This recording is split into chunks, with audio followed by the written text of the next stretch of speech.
The final day of Targa High Country 2017 took crews on a loop from Mount Buller out to Eildon and back. Competitors faced 133 kilometres across 6 competitive stages, which formed the event's longest and most arduous day. After an action-packed day over the stages, it was Matt Close and Cameron Reeves who took the GT2 crown, the Porsche GT3 RS pair also taking the overall victory. The biggest movers of the day, Pete Nunn and Keith Johnston, took command of the battle for GT2's second place after Craig Dean and Anthony Carr left the road and suffered a puncture in the gruelling 48-kilometre Jamison stage. John and Janet Ireland chased hard for third on the GT2 podium. Yeah, I think it's 3 in a row, so pretty proud of it. Good result for Porsche. Car, and it was actually pretty tricky conditions today with all the tarmac coming up, so to get through unscathed and bring the car back in one piece is fantastic. We're pretty lucky to be able to go full noise in these sort of cars and just enjoy the car for what it is on these sort of roads. Fantastic. Just found out we're second outright as well, so we haven't touched the car. We changed tyres at lunchtime today on the rear. Apart from that, we never jacked it up, never touched it with a spanner. Just filled it up with fuel, cleaned the windscreen, and that's how we should be going racing.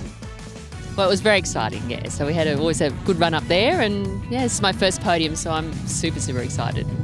In Classic GT, Mick and Daniel Bray took an emphatic victory, their first in the fan favourite category. Coming in second were John Burke and Jeremy Brown, with Jeff Goodwin and Phil Smith in third, after the Tirana of Mick Downey and Jared Acker took an excursion into the scenery that surrounds the picturesque Skyline stage. I think they're still recovering their car. They'll be here a little later. Been really good, yeah, till today. A few little problems with a no clutch pedal this afternoon, but we managed to nurse it home. Yeah, it was a good run. In GT4, Paul Dowie and Bernie Webb took victory in the hotly contested category, following the retirement of overnight leaders Angus Kennard and Ian Wheeler, with Josh Hilton and Rod Vanderpoel finishing in second place, and Jeff and Tony Hewitt rounding out the podium in third. Oh, look, it's a fabulous weekend. Obviously, our feelings are a little bit tempered by knowing that Gus had it in the bag, and he unfortunately gave it away halfway up the hill. But look, I'm just over the moon. The battle for early modern received a big shake-up after the BMW M3 CSL of Adam Kaplan and Alicia Penny failed to start, seeing the crew sit out the final day's stages. Interesting. We're pretty sure it was sabotage, and we think it was Ben Calder. Competition in the category remained hard fought, but on the final run up Mount Buller, Ben Calder and Steve Glennie were too good, taking the win by 31 seconds from the Nissan Skyline GTR of Liam and Larry Howarth. Brett Morse and Rodney Ng came across the line in third. Yeah, look, Benny's driven great this weekend. He's been practicing on some of the other tarmac events. He's come to this one and conquered and got the win. So, well done, buddy. In TSD, overnight leaders Chris Waldock and Christine Kirby continued their great form throughout the day until a flat tyre made for a nervous wait at the top of Mount Buller. I would like to congratulate you on winning TSD. On 3 wheels. On 3 wheels? It's just amazing, I can't believe it.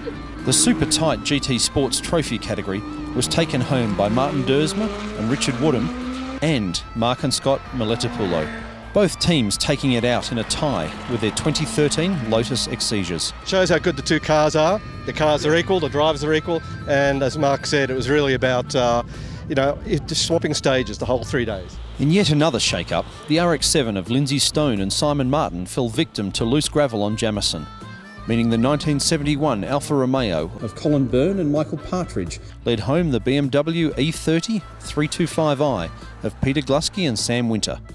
Well, it's pretty good. We've been trying for a long time to get here, and it feels pretty good, yeah. As celebrations continue atop Mount Buller, Targa is looking forward to 2018 with the return of the CAMS Australian Targa Championship.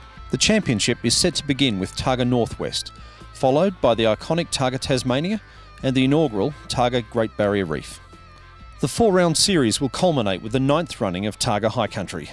We'll see you all there.